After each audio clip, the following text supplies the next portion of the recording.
Evet Zeynep. Merhabalar hocam. Merhaba.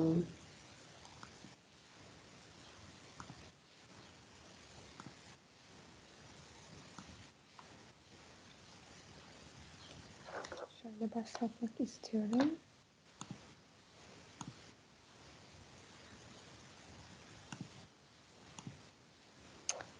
Müsaitseniz başlayabilirim hocam eğer uygunsa. Evet, başlayalım. Tamam. Hello everybody, my dear professors and my classmates. I'm Zeynep Sabra TUTAR, and today I will be telling you about our project, which is developing an electrochemical impedimetric biosensor for detection of liver fatty acid binding protein.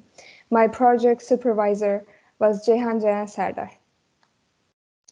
So now I want to talk about the summary of the project. In this presentation, we will talk about the prevalent kidney diseases, their current diagnostic biomarkers, our proposed biomarker L-FABP and its current diagnostic methods, our proposed method Biosensor and the steps we will take in order to develop the biosensor, the work packages, and finally long and short-term outcomes of the project.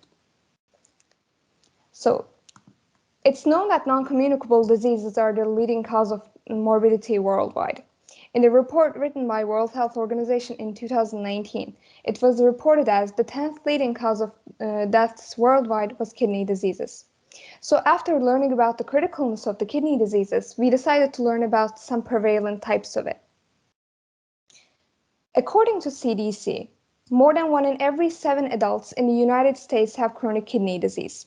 This corresponds to 15% of the US adult population. In addition to this, 9 out of 10 people with the disease and 2 out of 5 people with the severe forms of the disease do not know they have it. Similarly, according to core curriculum of nephrology, approximately 20 to 40% of the diabetes patients were prone to develop diabetic nephropathy. This value was again reported as 30 to 40% in 2018. In a medical center in Birmingham, the incidence of acute kidney injury in general hospital setting was observed in about 19,000 patients, and the prevalence was reported as 22.7%. Kidney diseases worldwide is associated with increasing levels of morbidity and mortality. So chronic kidney disease is associated with diseases like anemia, cardiovascular disease, stroke, immunodeficiency, depression, and hypocalcemia. Similarly, diabetic nephropathy and acute kidney injury are related with, again, cardiovascular diseases, high blood pressure, complete kidney failure, electrolyte disorders, and unfortunately even mortality. Due to the diagnostic importance of these diseases, there are some biomarkers that are currently in use in nephrology. So for chronic kidney disease, albumin-creatinine ratio and glomerular filtration rate is measured. The thing with glomerular filtration rate is that it's hard to measure directly, therefore usually either a cystatin C or creatinine-based equation is used to approximate it. For acute kidney injury, serum creatinine ratio and glomerular filtration rate again is used. And as for diabetic nephropathy, a kidney biopsy and albumin ratio in the urine is measured. Now we will address the shortcomings of these biomarkers. The main biomarker used in kidney disease diagnosis, as we mentioned before, is creatinine. So there are some serious drawbacks of creatinine that prevents it from being the gold standard in nephrology. The first reason is that it shows biological variation depending on age, gender, and race and other features. The second reason is that it causes non-specificity in diseases like moderate forms of acute kidney injury. The third reason is that some medications can interfere with the creatinine levels. And as for the fourth reason, as we mentioned before, creatinine levels are used in calculation of glomerular filtration rate measurements. And in low concentrations of creatinine, it can give faulty GFR measurements. As in another biomarker, albumin rates in urine are also used, but urine albumin collection needs to be made at 24-hour intervals, and that is laborious. While the scientists were in a current research for newly biomarkers that are helpful in the diagnosis, they noticed liver fatty acid binding protein. So what's the importance of the liver fatty acid binding protein in the diagnosis of these diseases. In this study, two different setups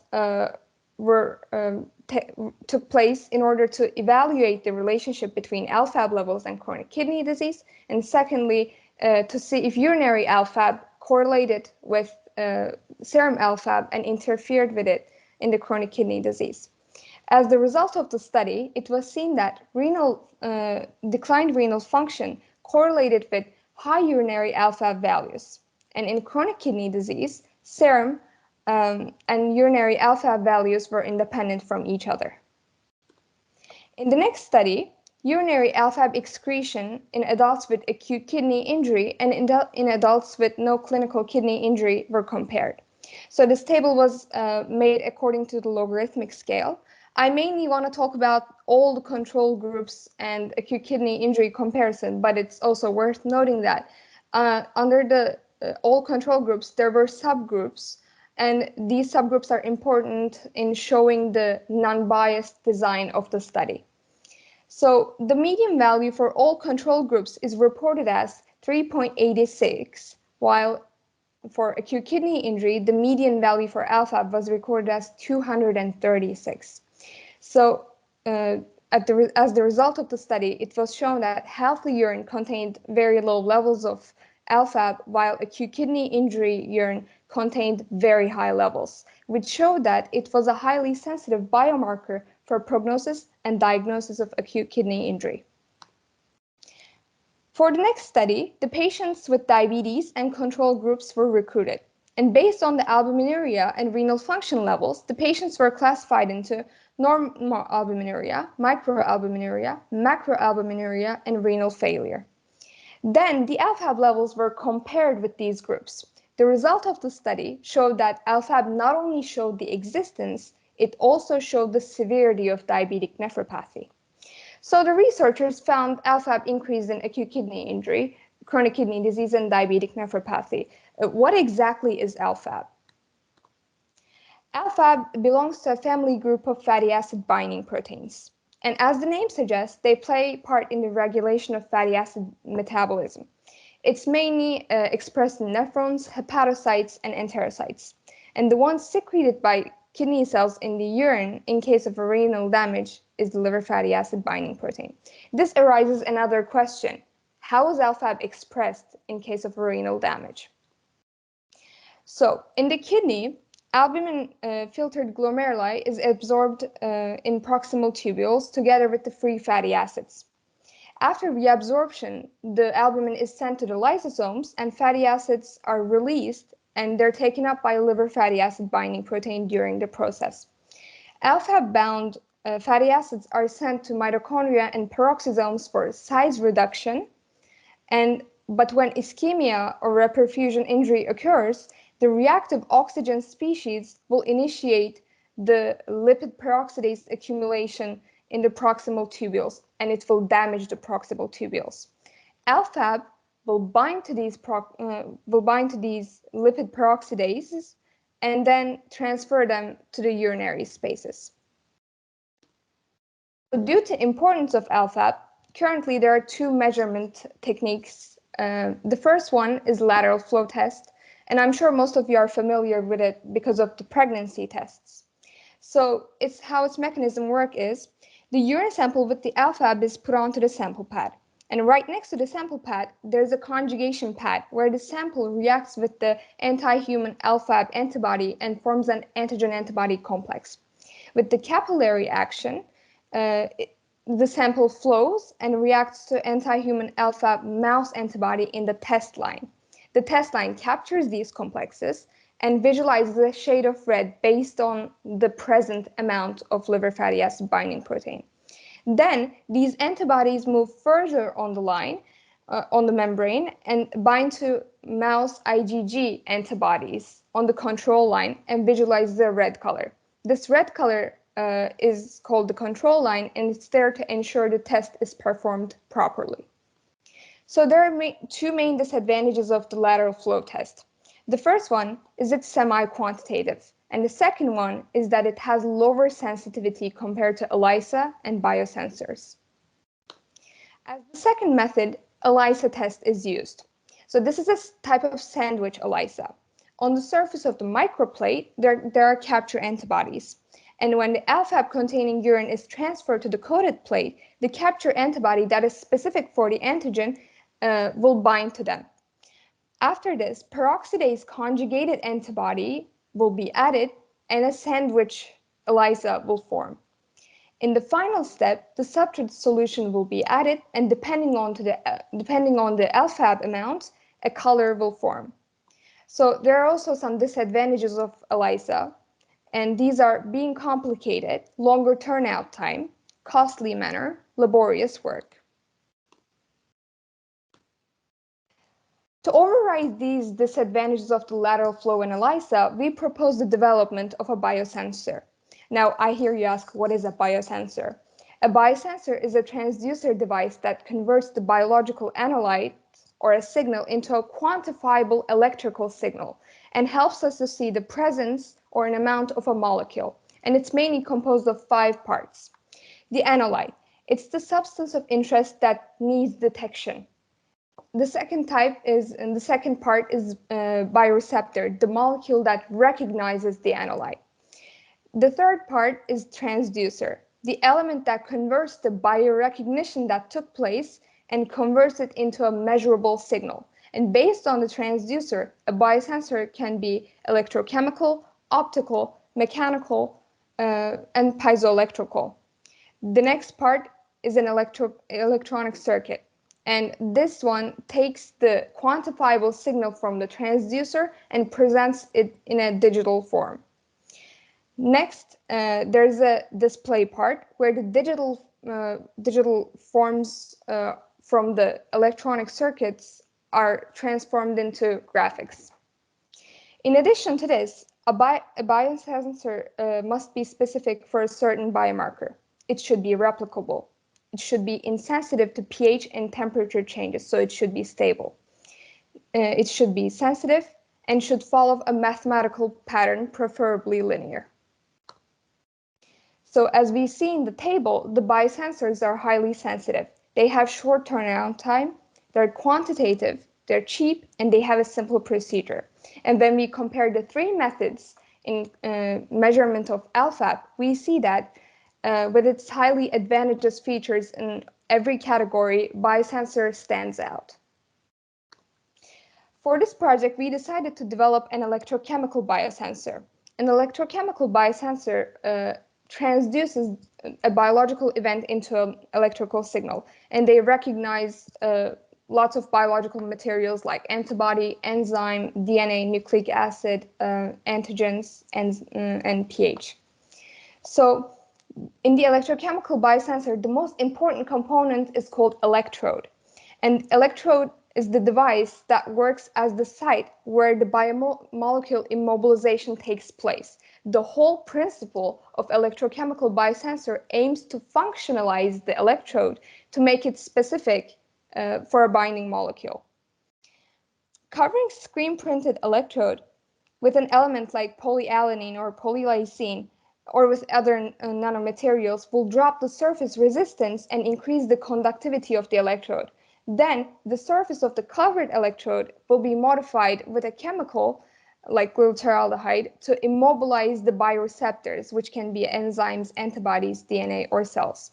This way, when the analyte comes, it attaches to the bioreceptors on the surface of the electrode, and at the end, we get a nice electrochemical signal. So there are also different types of electrochemical biosensors, like cyclic voltammetry, potentiometry, amperometry, and impedimetry. For this project, we decided to work on an electrochemical impedimetric biosensor due to a couple of reasons. It has an uncomplex setup. It's cheap compared to other biosensor types. It has higher sensitivity, and it's especially useful for antigen-antibody binding.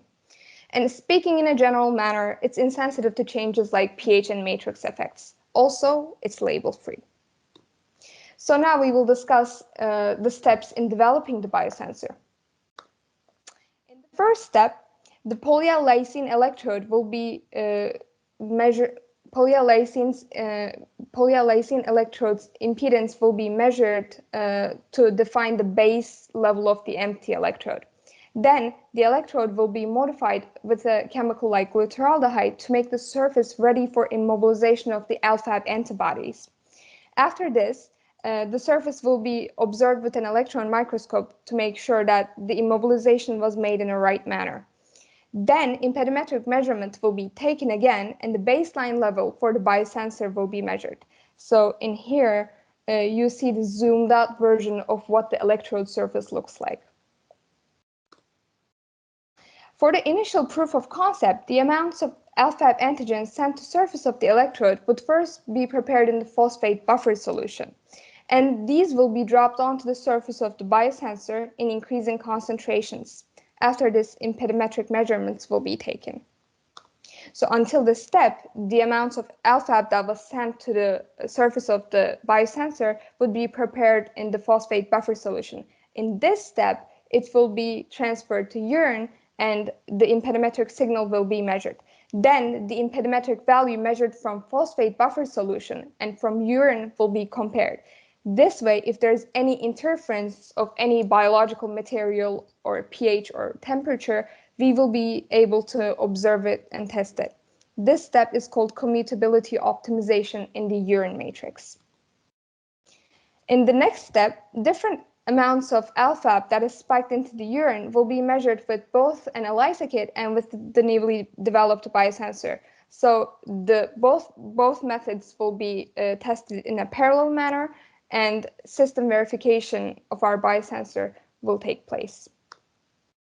Next, with the calculation of power analysis, the sample size will be defined, and in collaboration with the nephrology department, both urine samples from patients with the kidney disease and in control groups will be tested and developed and be put on the biosensor. Next, I want to talk about the project work packages that we foresee during the development of the biosensor. So in the first work package, the purchase of the necessary materials needed for the biosensors will take place. In the second one, we will take the impedance of the polyalysine electrode and modify the electrode with glutaraldehyde. Later, we will immobilize the antibodies to the electrode surface and validate the immobilization. And following this, we will measure the baseline impedance of the produced biosensor. And at the end of this step, our electrochemical biosensor will be developed. Subsequently, we will send increasing amounts of L-FAB antigen to the biosensor surface and measure the impedance, so we can define the detection limits of the biosensor. To test the interference of the biological material, pH or temperature, L-FAB antigens that was prepared previously in the phosphate buffer solution will be transferred to urine, and impedimetric measurements will be taken and compared between phosphate buffer and urine, so we can optimize our biosensor for the urine matrix. For the system verification, parallel testing of L-FAB in urine with ELISA kit and with the biosensor will take place. Therefore, we can verify our biosensor mechanism. And as a result of the system verification, samples from both pathological state and healthy state urine will be measured with the newly produced biosensor for the clinical performance. Now I want to talk about the project infrastructure, consumables, and service we require for the production of the biosensor. For the infrastructure, we will need a laboratory, a computer, a potentiostat for measuring the impedance, a micropipette, and an ELISA reader. As for the production step of the biosensor, we will require a ferricyanide solution, polylysine electrode, commercial glutaraldehyde, L-FAB ELISA kit, L-FAB antibody and antigen. And as for service, we will require electron microscopy. So at the end of this project, the development of an electrochemical impedimetric biosensor is aimed. And this way, a much more standardized measurement method for urinary L-FAB is aimed to be developed. And in the long term, we intend to write an article about the development of the biosensor. And we hope that this will facilitate the research regarding the evaluation of the clinical utility of L-FAB for other diseases. And if it's further decided to be developed for hospital settings, It can even decrease the diagnostic cost. Thank you very much for your time and attention. I especially want to thank my project supervisor, Ceyhan SERDAR, for always being very patient, understanding towards me throughout the whole steps. And she has followed every single step of mine very closely and guided me accordingly. I was very lucky to have her as my supervisor, and I believe I have learned a lot from her. Thank you. Thank you very much. Thank you for the beautiful presentation. Thank you. Yes, I thank you. And I hand over the presentation to our teacher, Habibe Hoca. Okay? Okay. Thank you. Thank you. So for the English sessions, I will be moderating today's presentations. And thank you very much, Zeynep. It was a very good presentation. And I would be surprised it would be the other way around, to say. Thank you very much. It was very systematic, very audience-friendly, I would say. Thank you. Great. Thank you. I really enjoyed it. Thank you very much. I can look into the audience part now. So Şeyma Hoca has a question, I think. Hocam, Actually, I don't have a question. I just wanted to say that it just felt like an international congress. Isn't it? So, Isn't it? yeah, really, I'm proud of you. It was very Thank well. First of all, the project is perfect. But second of all, you presented so well that with pictures, free explanation, and I mean, that was perfect. I think you are one of the candidates that are first present is going to go. I don't know. There are a lot of. Let's not bias the other. I mean, it's not fast, but there are some other candidates. But you are one of them. I mean, it was great. Thank you. Thank you very much for your contribution. All right. Any other question? Let's check the chats part.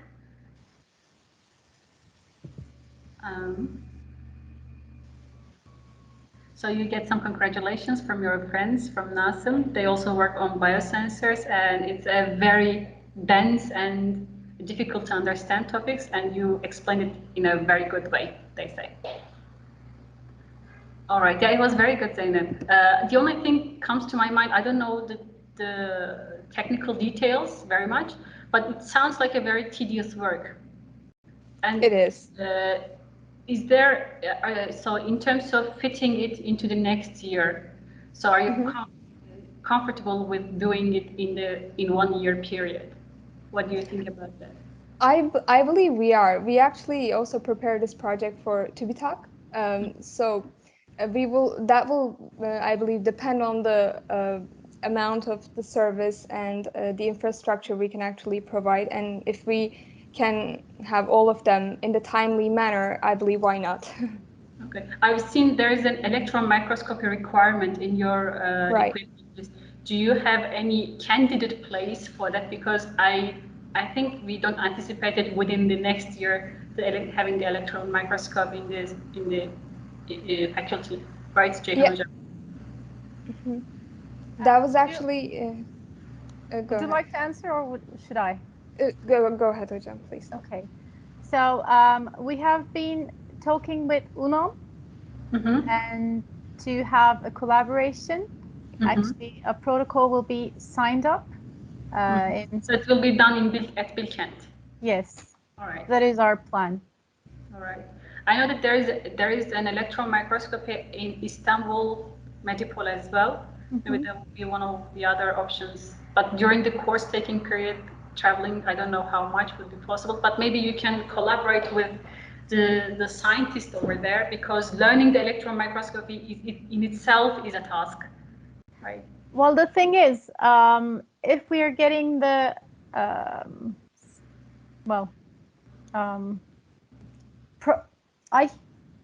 hizmet alırsak, what was it? Service procurement. Yes, if we get the service procurement, so they will do it for us. All right. We will just do the payment, but that's all. But on the other hand,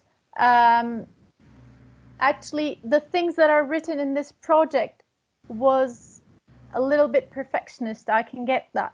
But the thing is that in order to make sure that you have coded with the antibody, you don't 100% have to take the electron microscopy, because if you get the binding by your tests, you have actually the result you have actually proven that the antibody was bound to the electrode. All right. But if we have the facility, then why not do it? All right. So it's kind of extension of the process. And for the, while we were writing these projects, it was like a shooting the stars. But yeah, well, this will fit in 1 year. But then again, in order to have the clinical samples, because it will take some time to collect the samples, it may extend the 1 year period. But the proof of concept by itself is actually a project, and they are people are giving 1001 projects to TUTAR just for the proof of concept, without the clinical performance analysis. That is enough by itself. But if something is developed to be put into the production phase, if it's like a prototype and it will be developed for mass production, then why not? And if you have the facility, then why not go on to the clinical performance studies? So that's our final aim. We will see how the next year will lead us to. That might be a PhD project, maybe. Well, I can see that Zeynep is